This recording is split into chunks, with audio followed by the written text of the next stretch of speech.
Hey kids, and welcome back to Walk with God Wednesdays.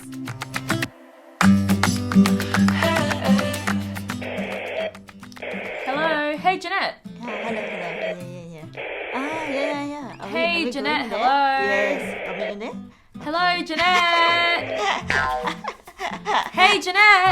Oh, sorry Nick. I was just on the my walkie-talkie with my friend. Oh, is that a Yeah. walkie-talkie? Yeah, walkie-talkie. Oh, that looks quite cool. Yeah, I was just having a very private conversation with my friend on where we're going to go later for lunch, and she was telling me about a joke. I see. I've never seen a walkie-talkie before. How do they work? So this is how it works. When I press the button, it makes a noise and I can communicate with my friends over the walkie-talkie. Oh, I see. And it's very private, so it's just a conversation between me and the other person on the other side of the walkie-talkie. Right. So it's not like somebody can pick up the phone and they can hear what you're saying. No, It's no. between you and the other walkie-talkie. Yeah, that's right. And that's exactly like God and us. You know, God wants to speak to us all the time, and He will speak to us, but I guess it's kind of like a walkie-talkie. We have to be listening and focusing on the conversation between us and God. Interesting. Yeah, I've heard that God can speak to us in many ways, but I wonder, what are some of those ways?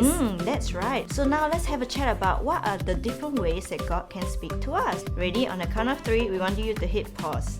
1, 2, 3. Pause. Wow, that's a really interesting chat that we just had. Some of you guys had some really funny things to say, like God can speak to us through our plants, or God can speak to us through our stuffed toys and our stuffed animals. Yeah. That's a bit silly, isn't it? It is. You know, in the Bible, there was a guy named Elijah who was trying to hear God's voice. He went up to a mountain and there was the wind, and he thought God was God was talking to him in the wind, but He wasn't. There was a fire, and there was also an earthquake, but he didn't hear God through any of those. Do you know what he heard God from?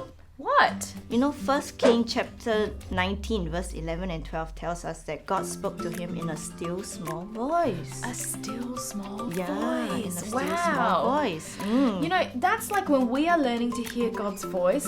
Yes, sometimes God can speak to us in many ways, but a lot of the time we hear God in a still small Yes. voice in our heads and in our hearts. And we won't hear somebody talking to us like on the radio or No. on Jeanette's walkie-talkie. So it's really, really important that when God is speaking to us in a still small voice, that we don't miss it. Because that's a lot right. of the times when we are very busy doing our own thing, we've got a lot of things going on, and we are not stopping and listening to God, we might actually miss God speaking to us altogether. That's right. Yeah. So it's very important for us to actually make space, take some time to stop and listen to God's voice. So maybe that's a challenge that we can do this week as well. That's right. Well, that's all we have for you this week. Parents, don't forget the God Bless is going to come up on your screens right after this to pray over your child. We'll see you next week. Bye.